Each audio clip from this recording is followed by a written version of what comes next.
편의점 봉투 속 영수증 한 장. 길에서 주운 봉투 속 영수증 한 장. 그 안에 고모의 마지막 찌개 재료가 적혀 있었다면요? 저는 그 자리에 멈춰 섰습니다. 안녕하세요. 은빛나무입니다. 오늘은 작은 영수증 한 장이 깨운 오래된 그리움과 그 속에서 다시 찾은 따뜻한 기억의 이야기를 함께 나눠보려 합니다. 이야기를 따라가다 보면 잊고 지냈던 소중한 사람의 온기를 다시 마주하게 될지도 모릅니다. 1장. 길에서 주운 봉투 속 작은 종이. 퇴근길이었습니다. 바람이 제법 차가워진 저녁이었습니다. 은빛마을 동네 편의점 앞을 지나다가 발끝에 바스락하고 봉투 하나가 걸렸습니다. 저는 무심코 고개를 숙였습니다. 흰색 비닐봉투였습니다. 바람에 날려 구석에 걸려 있었습니다. 대수롭지 않게 집으려다 봉투 안에서 접힌 종이가 반쯤 빠져나온 게 눈에 들어왔습니다. 그저 버려진 쓰레기겠지 싶었습니다. 하지만 무언가가 저를 멈춰 세웠습니다. 손이 떨렸습니다. 종이를 펼쳤습니다. 편의점 영수증이었습니다. 그런데 그 위에 손글씨로 무언가 적혀 있었습니다. 익숙한 글씨체였습니다. 저는 숨이 멎었습니다. 두부, 애호박, 멸치, 국간장, 대파, 이상하게 서러웠습니다. 어디서 많이 본 너무나 익숙한 재료 목록이었습니다. 편의점 영수증 옆 여백에 동그라미 표시까지 되어 있었습니다. 그 글씨를, 그 손길을 저는 알고 있었습니다. 바로 제 고모가 늘 사던 찌개 재료들과 똑같았습니다. 손끝이 떨렸습니다. 가슴이 조여왔습니다. 그땐 몰랐습니다. 저는 영수증을 든 채 그 자리에 한참 서 있었습니다. 편의점 불빛이 희미하게 보였습니다. 사람들이 제 옆을 지나갔습니다. 하지만 저는 움직일 수 없었습니다. 손에 쥔 종이 한 장이 너무 무거웠습니다. 놓치고 싶지 않았습니다. 2장. 낯익은 목록이 깨운 오래된 마음. 고모는 저를 혼자 키우던 엄마를 대신해 제 어릴 적 대부분의 밥을 챙겨주던 분이었습니다. 엄마가 일하러 나간 아침이면 고모가 저를 데려갔습니다. 고모 집 부엌에서 아침을 먹였습니다. 늘 두부찌개였습니다. 저는 그 맛을 좋아했습니다. 아침마다 두부 사러 나가는 고모의 슬리퍼 소리가 기억났습니다. 저녁마다 들기름 둘러 끓여내던 그 냄새도요. 고모는 늘 같은 재료로 찌개를 끓였습니다. 두부, 애호박, 멸치, 국간장, 대파였습니다. 항상 그것들이었습니다. 쓸쓸했습니다. 그 풍경이 영수증 한 장 때문에 한꺼번에 밀려왔습니다. 고모의 손등에 있던 점이 떠올랐습니다. 끓어오르는 냄비를 보며 늘 하던 말투도요. 네 밥은 제대로 챙겨 먹고 다니나? 늘 같은 말, 늘 같은 잔소리였습니다. 몇 해 전 고모가 세상을 떠난 후 저는 의도적으로 기억을 눌러두고 살았습니다. 그리움이 너무 깊었습니다. 마음이 너무 흔들렸습니다. 일부러 생각하지 않으려 했습니다. 아무에게도 말하지 못했습니다. 제 안에 이 공허함을요. 억울했습니다. 왜 그때 더 자주 찾아뵙지 못했을까요? 왜 그 말에 제대로 답해드리지 못했을까요? 그런데 겨우 몇 줄 적힌 영수증이 그 억눌러둔 문을 천천히 열어버렸습니다. 저는 걸음을 멈춘 채 그 자리에서 한참을 서 있었습니다. 편의점 앞 가로등 불빛만 희미하게 깜빡였습니다. 3장. 마음 한구석이 뭉근하게 아파왔다. 집으로 돌아오는 길, 고모의 마지막 모습이 자꾸만 떠올랐습니다. 병원 침대에 누워 계시던 고모였습니다. 창백한 얼굴이었습니다. 하지만 저를 보시자 웃으셨습니다. 밥은 먹고 다니나? 그때도 그 말씀이었습니다. 저는 늘 참아왔습니다. 저는 네, 잘 먹고 있어요. 하고 대답했습니다. 하지만 사실은 아니었습니다. 편의점 도시락으로 끼니를 때우고 있었습니다.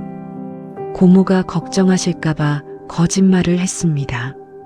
지금 생각하면 그게 더 미안했습니다. 고모가 아프기 시작했을 때 저는 바쁘다는 이유로 자주 찾아가지도 못했습니다. 일주일에 한 번 가면 다행이었습니다. 어떤 주는 2주를 건너뛰기도 했습니다.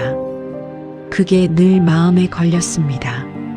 하지만 애써 모른 척하며 살았습니다. 미안했습니다. 영수증을 손에 꼭 쥔 채 걸었습니다. 마음속이 뜨겁게 저려왔습니다. 고모가 마지막으로 사두고 싶었을 것만 같은 재료 목록이었으니까요. 아마도 저를 위한 찌개를 끓여주고 싶으셨던 거겠지요. 그 생각에 가슴이 무너졌습니다. 지금에서야 알겠습니다. 은빛마을 골목길을 걸으며 저는 계속 눈물을 참았습니다. 차가운 바람이 볼을 스쳤습니다. 하지만 눈물은 멈추지 않았습니다. 저는 한참을 그렇게 걸었습니다. 집까지 가는 길이 너무 길게 느껴졌습니다. 4장. 고모의 찌개를 다시 끓이기로 하다. 집에 도착하자마자 저는 코트를 벗지도 않고 장바구니를 들고 다시 나왔습니다. 영수증을 손에 꼭 쥐고 마트로 향했습니다. 문을 밀고 들어갔습니다. 형광등 불빛이 눈부셨습니다. 이해하고 싶었습니다. 저는 영수증을 한 줄 한 줄 따라 재료를 손에 담았습니다. 두부 한 모였습니다. 부드럽게 흔들렸습니다. 애호박을 골랐습니다. 멸치 한 봉지, 국간장, 대파까지요. 고모가 생전에 쓰던 것과 똑같은 재료들이었습니다. 계산을 마치고 집에 돌아왔습니다. 장바구니를 부엌 식탁 위에 내려놓았습니다. 손이 떨렸습니다. 숨을 깊이 들이쉬었습니다.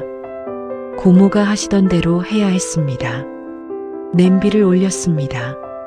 멸치를 약불에 살짝 볶았습니다. 비린내를 날리기 위해서였습니다. 고모가 늘 하시던 방법이었습니다. 멸치가 노릇해지자 물을 부었습니다. 퐁당하는 소리가 났습니다. 참아왔던 눈물이 다시 흘렀습니다. 보글보글 끓어오르는 냄비에서 익숙한 향이 퍼지기 시작했습니다. 저는 그 앞에 서서 한참을 바라보았습니다. 순간 주방 공기가 10수년 전 고모 집 부엌 같아졌습니다. 고모의 손등에 있던 점이 떠올랐습니다. 끓어오르는 냄비를 보며 늘 하시던 그 말투도요. 조금만 더 끓이면 딱 좋아. 저는 두부를 넣었습니다. 애호박도 넣었습니다.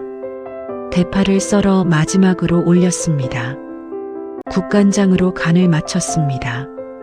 고모가 하시던 그대로였습니다. 냄새 하나에 그 모든 장면이 노란 사진처럼 되살아났습니다. 고모가 저한테 밥 더 먹으라고 작은 그릇에 따로 덜어주던 모습까지요. 저는 그 자리에 주저앉았습니다. 부엌 바닥에 앉아 한참을 울었습니다. 아, 그래서 그랬구나. 고모는 항상 이렇게 저를 사랑하셨던 거구나. 찌개 한 그릇 한 그릇에 당신의 마음을 담아주셨던 거구나. 저는 그제야 이해가 되었습니다. 고모가 왜 그렇게 자주 찌개를 끓여주셨는지요.